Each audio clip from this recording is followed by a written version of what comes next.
बंधुओं नमस्कार। राम जी के जन्म का दिन क्या एक महीने का हुआ था?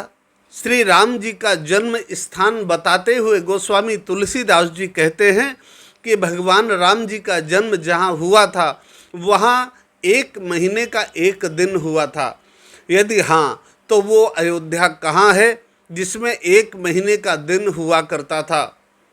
यदि नहीं तो उस एक महीने को ज्योतिष में व्यवस्थित कैसे, कब और किसने किया? जो सूर्य या चंद्र ग्रहण जिस दिन बताए जाते हैं आज भी वे उसी दिन क्यों घटित होते हैं? उससे एक महीने बाद क्यों नहीं घटित होते? आखिर उस एक महीने के अंतराल का समायोजन ज्योतिष में कैसे, कब और किसने किया?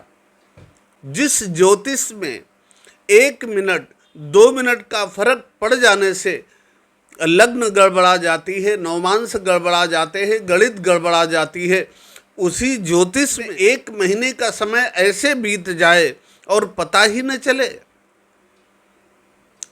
ये कैसे संभव है? गोस्वामी तुलसीदास जी ने इस बात को छिपाया नहीं, उसे बार बार लिखने का प्रयत्न किया। कहते कौतुक देखी पतंग भुलाना, एक मास ते ही जात न जाना।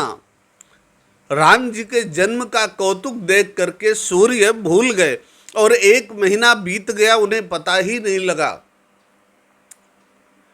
पढ़ने से सहसा ऐसा लगा कि लेखक से यहाँ कोई गलती तो नहीं हो रही है, लेकिन लेखक ने यही बात दोबारा कह दी।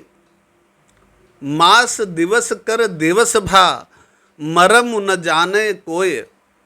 भगवान राघवेंद्र के जन्म के दिन एक महीने का दिन हो गया, लेकिन किसी को मरम पता नहीं चला।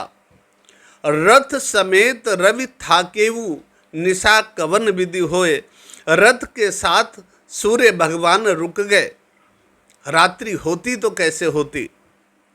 ऐसे में बहुत बड़ा प्रश्न उठता है कि क्या एक महीने तक भगवान सूर्य का एक स्थान पर रुका रहना संभव था?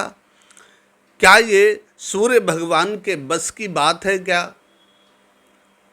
श्री राम जी के जन्म समय में एक महीने तक सूर्य का रुकना कैसे संभव था? यदि हाँ तो इसका कारण क्या है?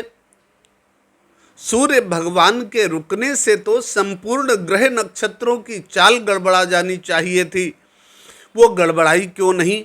और यदि गड़बड़ाई तो पुनः व्यवस्थित कैसे हुई? यदि अभी तक ठीक नहीं हुई है तो सूर्य चंद्र ग्रहणों की गणित क्यों नहीं गड़बड़ा रही है? वो पूर्वानुमान आज भी सही कैसे बैठ जाता है? यदि राम जी की कुंडली सही है तो इसका फलादेश उनके जीवन पर घटित क्यों नहीं हो रहा है? किसी की कुंडली बनने में जन्म स्थान और ग्रह संचार की बहुत बड़ी भूमिका होती है। यहाँ तो दोनों गड़बड़ा गए, जन्म स्थान में और ग्रह नक्षत्रों में, दोनों में संशय पैदा हो गया। जन्म स्थान गोस्वामी जी कहते हैं वो था जहाँ एक महीने का दिन हुआ था, और ग्रह नक्षत्रों के लिए कहते हैं कि रथ समेत रवि थाकेऊ। अरे जब सूर्य रुक गए तो बाकी ग्रह नक्षत्र चलते थोड़ा रहे थे, वो भी तो रुकी गई होंगे। इसका मतलब ये कतई नहीं है कि सूर्य भगवान की गलती से ऐसा हुआ था।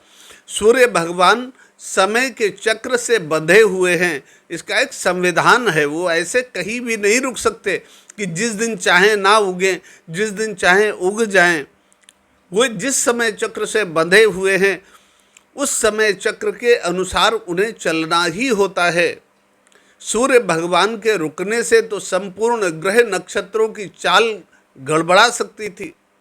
ऐसा होते ही ग्रह नक्षत्र आदि की गणित गड़बड़ा जाएगी। ऐसा होते ही श्री राम जी की कुंडली सही बनाई जानी संभव ही नहीं होगी। दूसरी बात, एक महीने तक सूर्य के रुके रहने को ग्रह गणित में व्यवस्थित कैसे किया जाएगा? इसलिए ये सूर्य भगवान के भूल जाने की बात नहीं है। जो गोस्वामी जी कह रहे कौतुक देखी पतंग भुलाना, ये भूल जाने की बात नहीं है, अपितु बात 1 महीने के दिन होने की है। अक्षांश देशांतर के प्रभाव से दिन छोटे बड़े होते रहते हैं। कुछ स्थानों पर तो कई कई महीनों का दिन होते देखा जाता है। उसी हिसाब से देखना पड़ेगा कि महीने भर का एक दिन होना कहाँ संभव है जो श्री राम जी का जन्म स्थान रहा होगा। यह खोजा जाना इसलिए भी आवश्यक है क्योंकि रामचरितमानस प्रेमियों को श्री राम जी के जन्म के सही सही स्थान के बारे में पता तो लगना ही चाहिए। आखिर भगवान श्री राघवेंद्र का जन्म कहाँ हुआ था और जहाँ हुआ था वहाँ 1 महीने का दिन आज भी होता है क्या, ये पता तो लगना चाहिए। क्योंकि गोस्वामी जी जिस कुंडली को देख रहे हैं उसके हिसाब से कुंडली का फलादेश भगवान श्री राम जी के जीवन पर घटित ही नहीं हो रहा है। श्री राम जी के जन्म समय पर गोस्वामी जी ने कहा कि योग, लग्न, ग्रह, तिथि आदि सब कुछ अनुकूल अर्थात अच्छे हो गए। यदि ऐसा है तो उसका अच्छा प्रभाव श्री राम जी के जीवन पर भी तो दिखना चाहिए था। क्या राम जी के जन्म कुंडली वास्तव में गलत थी?